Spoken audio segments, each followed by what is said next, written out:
The last topic of this chapter is joint venture. I hope joint venture से पहले वाले सारे topic clear है, समझ आ गए हैं क्या है। अब जॉइंट वेंचर का मतलब क्या है? जब दो बिल्कुल इंडिपेंडेंट अलग फर्म्स मिलके एक फर्म बनाए।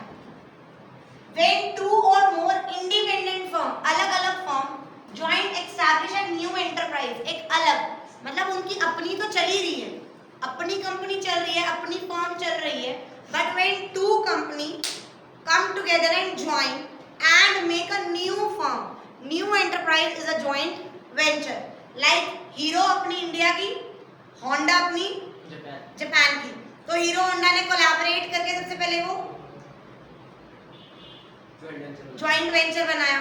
मारुति अपनी उसकी और सुजुकी अपनी दूसरी, तो मारुति सुजुकी बन के आया।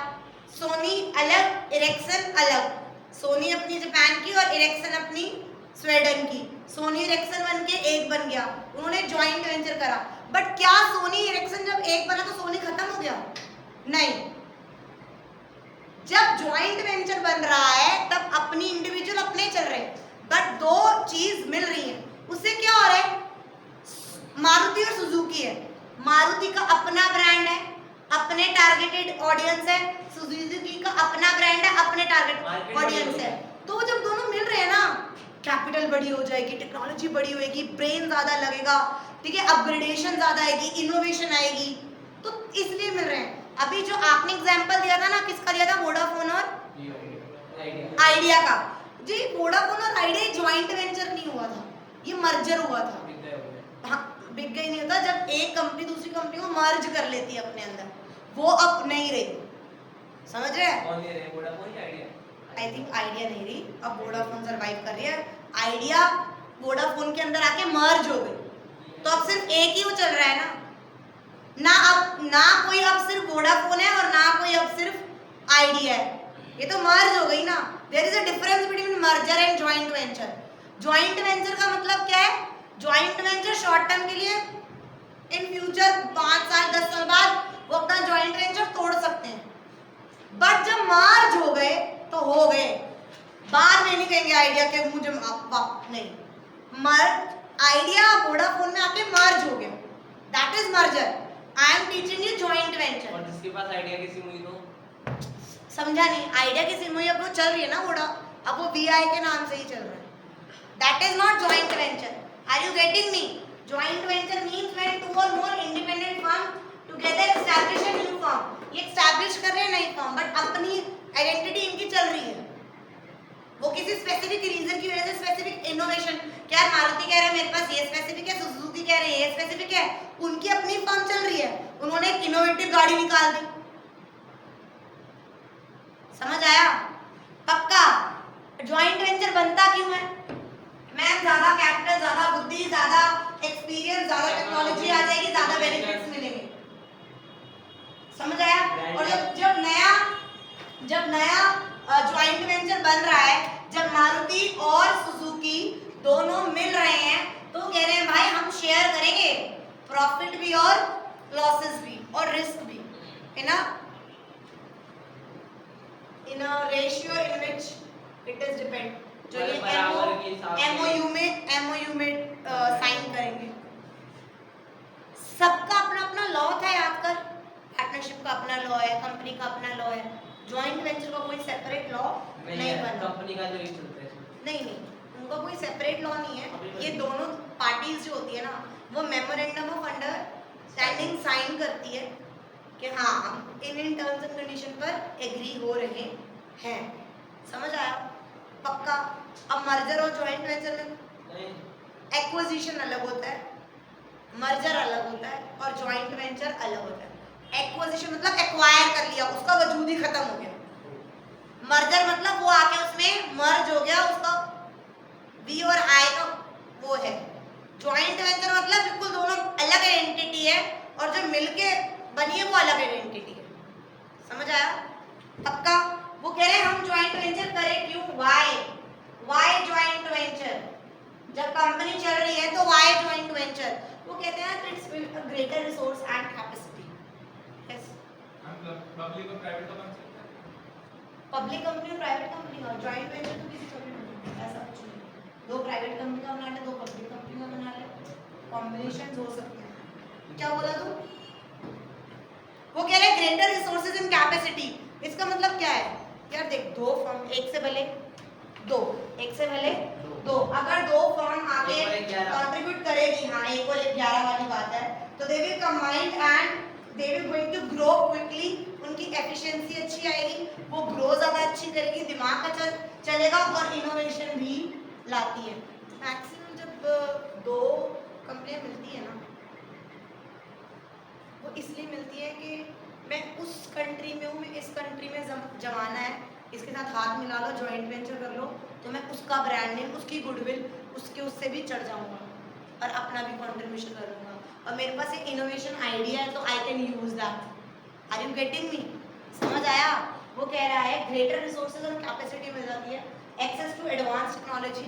अगर मान ले अब मैं एक इंडियन कंपनी जाके ज्वाइंट वेंचर बाहर करके आएगी, तो मुझे लगेगा यार एडवांस टेक्नोलॉजी मिल जाएगी, और अगर वो बाहर वाली यहाँ पर आती है और हम हाथ मिला रहे हैं, तो हम कहेंगे यार बढ़िया, यार हमारे पास एडवांस टेक्नोलॉजी आ रही है, उनकी टेक्नोलॉजी अलग से चलती होगी, कुछ अलग ही लाएगा। तो वो कह रहा है they will going to provide as advance techniques of production. Produce करने के उनके तरीके अलग है, हमारे तरीके अलग है, उनकी कार में बनाने का तरीका, प्रोडक्शन का कोई पार्ट अलग है, हमारा अलग है। समझ आया? उसका फोन का बनाने का तरीका अलग है, सोनी एरिक्सन आया था ना फोन, और हमारा अलग है। तो वो कह रहे हैं कि it will increase the efficiency because the technology in the production get advanced. Are you getting me? Next one is access to new market and distribution network. अभी मैंने कहा अगर I want to gain access in the another country और they want to get access in the Indian market, तो कह रहे हैं joint venture जब हम कर रहे हैं तो हम एक मार्केट से दूसरी मार्केट में एंटर कर रहे हैं, तो हमें ज्यादा स्पेस मिल जाता है। It can also take advantage of a well-established distribution system of local firms. इसमें मतलब एग्जाम्पल मान लो मैं दिल्ली कैप्चर कर चुकी हूँ, I am a good kurti की बहुत अच्छी ब्रांड, बट मैंने ब्रांड नेम बहुत बना लिया दिल्ली में, A1 बिक रहा है, अब मुझे मुंबई जाना है, एक मैं अपनी पहचान बनाऊं और जाके किसी से ज्वाइंट वेंचर कर लूं जिसका मुंबई में नाम है, मैंने लोकल मार्केट कैप्चर कर ली ना, मेरी अपनी आइडेंटिटी है, उसकी अपनी आइडेंटिटी है, बट हमने मिलके एक और बना ली, तो दो जनों का बोलबाला हो गया, तो वो सोचेगा मैं दिल्ली में भी आ जाऊँ। समझा? उनकी अपनी पहचान खत्म नहीं होगी। वो कह रहे हैं access to a new market and distribution network, innovation हो जाती है। वो कह रहे हैं low cost of production, while low cost of production. वो कह रहे हैं देख हमारा ना जो डेवलपिंग कंट्रीज, ये सेंस बोल रहे हैं डेवलपिंग कंट्रीज के एंगल से, डेवलपिंग कंट्रीज में भाई लेबर कॉस्ट कम मिल जाती है, रॉ मटेरियल सस्ता मिल जाता है, तो कहता है यार कॉस्ट इफेक्टिव रहेगा, एक पार्टनर डेवलपिंग कंट्री का है, एक पार्टनर डेवलप्ड कंट्री का है, बेनिफिट मिल जाएगा कॉस्ट ऑफ प्रोडक्शन। समझ आया? The next one is well known brands.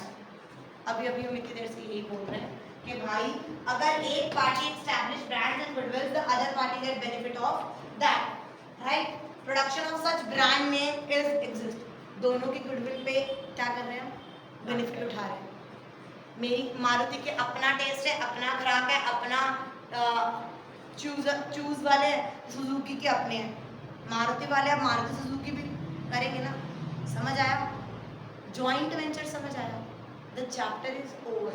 कुछ बहुत लंबा चौड़ा नहीं है, हमने just 5 minutes brief of this chapter. हमने इसमें पढ़ा कि इंडियन इकोनॉमी एक मिक्स्ड इकोनॉमी है जिसमें पब्लिक सेक्टर और प्राइवेट सेक्टर दोनों हैं। तो हमने प्राइवेट सेक्टर हम पढ़ के आए थे चैप्टर 2 में, पब्लिक सेक्टर में पढ़ा यार 3 टाइप की है जिसमें गवर्नमेंट इंटरफेयर करती है, और वो 3 कौन से हैं? Department undertaking, statutory corporation and government company. इनमें क्या फर्क है सात्विक? डिपार्टमेंट अंडरटेकिंग प्रॉपर गवर्नमेंट के अंडर आता है, उसका फाइनेंस भी गवर्नमेंट ट्रेजरी से आता है, उसका पैसा जो कमाया है वो भी गवर्नमेंट ट्रेजरी में जाएगा, उसकी स्टाफिंग भी सारी गवर्नमेंट करेगी, वो सारा मतलब वो it's a part of ministry, it's a part of ministry, like railway, like ये टेलीफोन एंड फोटोग्राफ, टेलीग्राफ, ये सब किसके अंडर आ रहा है? ये डिपार्टमेंट अंडरटेकिंग है। डन, ये आंसरेबल है। दूसरा क्या था?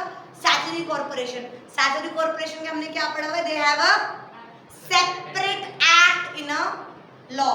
पार्लियामेंट में प्रॉपर पास होता है इनका लॉ और ये अपनी सेपरेट एंटिटी बनाते हैं, लाइक LIC, ICAI, ICSI, इनकी सेपरेट एंटिटी है, इनका सेपरेट एक्ट है जो करता है, और they are answerable in parliament. इनको पार्लियामेंट में जवाब देना पड़ता है, अकाउंटेबल है कि हमने क्या करा, हमारा पैसा कहाँ था, क्या करा क्या नहीं करा। But if I talk about government company is just like company, they have a separate legal entity, इनकी वॉलंटरी एसोसिएशन होती है, they can buy with their own name, they can sue with their own name, सब कुछ है। But इसके अंदर at least government company के अंदर एटलीस्ट 51% किसके पास होता है? गवर्नमेंट के पास, in the name of president of India. President of India के नेम पे होता है, चाहे तो गवर्नमेंट, चाहे सेंट्रल गवर्नमेंट के पास या स्टेट गवर्नमेंट के पास, ये दोनों पास मिलके उनके पास शेयर्स होते हैं, लाइक सेल, SAIL, भेल, BHE, LMT, ये सब कौन सी कंपनीज हैं? Government companies. ये गवर्नमेंट कंपनीज हैं और इन गवर्नमेंट कंपनीज का अपना वो होता है, ज़्यादा इंटरफेरेंस नहीं रहती। हालांकि बॉसेस को चेज करने के लिए वो उनके नौकर ही रहते हैं, वो ज़्यादा एफिशिएंट नहीं होते, बट स्टिल गवर्नमेंट कंपनी, तीनों चीज समझ आई?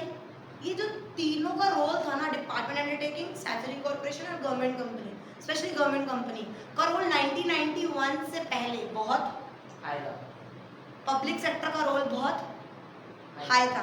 बट जब न्यू इंडस्ट्रियल पॉलिसी 1991 आया, जिसमें टॉपिक है रिफॉर्म्स, रिफॉर्म हुए। 1991 से पहले अलग सिक्का चलता था, 1991 के बाद अलग हो गया। 1991 का देखो, बिफोर 1991 न्यू इंडस्ट्रियल पॉलिसी निकालो, वो 5 चीजें, क्या हैवी इंडस्ट्री में इन्वेस्ट करेगा तो कौन करेगा? यार नहीं मिला पेज, ये डेवलपमेंट ऑफ इंफ्रास्ट्रक्चर। कहते हैं यार इंफ्रास्ट्रक्चर अगर कंट्री में बनाएगा तो वो कौन डेवलप करेगा? गवर्नमेंट, क्योंकि उसके अंदर मोटा पैसा लगता है और बनाने में भी 2, 4, 5 साल लगते हैं, तब तक 100-200 करोड़ कोई लगाता नहीं है, तो प्राइवेट वाला बंदा दूर ही रहता था। तो रोल किसका ज्यादा रहता था? पब्लिक सेक्टर रिफॉर्म था ना, ये पब्लिक सेक्टर रिफॉर्म है, 1991 से पहले का बता रही हूँ। डेवलपमेंट ऑफ इंफ्रास्ट्रक्चर देखो ना, निकालो, मैंने डेवलपमेंट ऑफ इंफ्रास्ट्रक्चर, वो कहता था at the time of independence India suffered from acute shortage of heavy industries. बहुत ज़्यादा इंडस्ट्रीज नहीं थी, क्यों? क्योंकि सिर्फ और सिर्फ पब्लिक इंडस्ट्री ही, आयरन में, स्टील में, ऑयल, हैवी मशीनरी में सिर्फ और सिर्फ कौन इन्वेस्ट करता था? पब्लिक। 1991 से पहले की बात कर रही हूँ, जब पब्लिक कंपनी ये हैवी इंडस्ट्रीज, हैवी मशीनरीज ले पाती थी। आज के टाइम में तो सब कुछ प्राइवेट कर ही रहा है।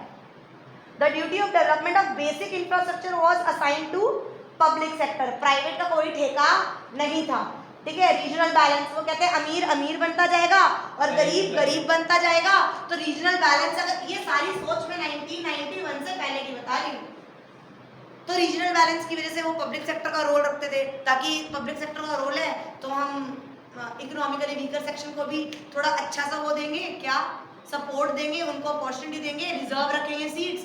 तो वो कह रहे हैं वो 5 पॉइंट ये जो है, दीज आर पहले 1991 से पहले। बट जब न्यू इंडस्ट्रियल पॉलिसी 1991 आई, तो उसने कहा कि इंडस्ट्रीज शॉर्ट कर दी, 17 से 8वीं, 8 से 5वीं, 5 से सिर्फ आज के टाइम में 3 है। डिसइन्वेस्टमेंट स्टार्ट कर दिया कि पब्लिक सेक्टर के शेयर्स निकाल के प्राइवेट सेक्टर को दे दिए गए। MOU साइन कर दिए गए कि जो कंपनी पब्लिक है, आर यू लिसनिंग मी, जो पब्लिक कंपनी है उससे MOU साइन करा लो कि यू आर आंसरेबल, तू हराम के नहीं खाएगा, साइन कर दे कि तू आंसरेबल है, तूने कहाँ पैसा लगाया कहाँ नहीं लगाया। और कौन सी इंडस्ट्री, क्या लेके आए वो? बाइफर। क्या लेके आए? बाइफर कि जो सिक कंपनीज हैं, जो बीमार कंपनी है, जो लॉसेस में जा रही हैं, उनको ऐसे मत करो यार, उनको बंद मत करो, उनको फाइनेंशियली जो सिक कंपनीज है उनको बाइफर के पास भेजो, अगर वो रिकवर हो सकती हैं तो उनको रिकवर कर दो। ये सारी की सारी क्या हुई? न्यू इंडस्ट्रियल पॉलिसी आई, राइट। फिर MNCs के बारे में पढ़ा। Last 2 topics of the chapter is MNCs and joint venture. MNC मतलब एक कंपनी एक कंट्री में ना रखे, बहुत सारी ग्लोबली वर्क कर रही है। उनकी जो हेडक्वार्टर्स होते थे वो एक कंट्री में होते थे। मोफा पढ़ा हमने, यस मेजॉरिटी ऑन वाले में affiliates, majority on foreign affiliates. Done. हमने पढ़ा कि एमएनसी आने से क्या होगा, एमएनसी आने से क्या होगा, चेंज क्या चेंज आएगा, क्या ग्लोबली अगर वर्क कर रहे हैं तो अरे ह्यूज कैपिटल आ पाएगी, there will be huge capital, क्योंकि उनके पास एमएनसीज के पास जो है वो ग्लोबली कर रहे हैं। उनका हेडक्वार्टर एक जगह है, उनकी ब्रांचेस, उनकी फैक्ट्रीज, उनकी आउटलेट्स बहुत सारी जगह। एमएनसीज और एमएनसीज ना पता है greater, they are very much answerable to the customer. वो कस्टमर को सेटिस्फाई करना उनका बेसिक वो होता है। फिर जॉइंट वेंचर पढ़ा हमने। इस चैप्टर में सिर्फ यही 6 चीजें पढ़ी हैं। 3 हमने पढ़ा department undertaking, government company and statutory corporation. फिर हमने पढ़ा 1991 से पहले और बाद में क्या हुआ, और फिर हमने पढ़ा एमएनसीज एंड जॉइंट वेंचर। बस the chapter is over. Thank you very much. I hope you understand. Now on Wednesday we have a test. आपका फाइनल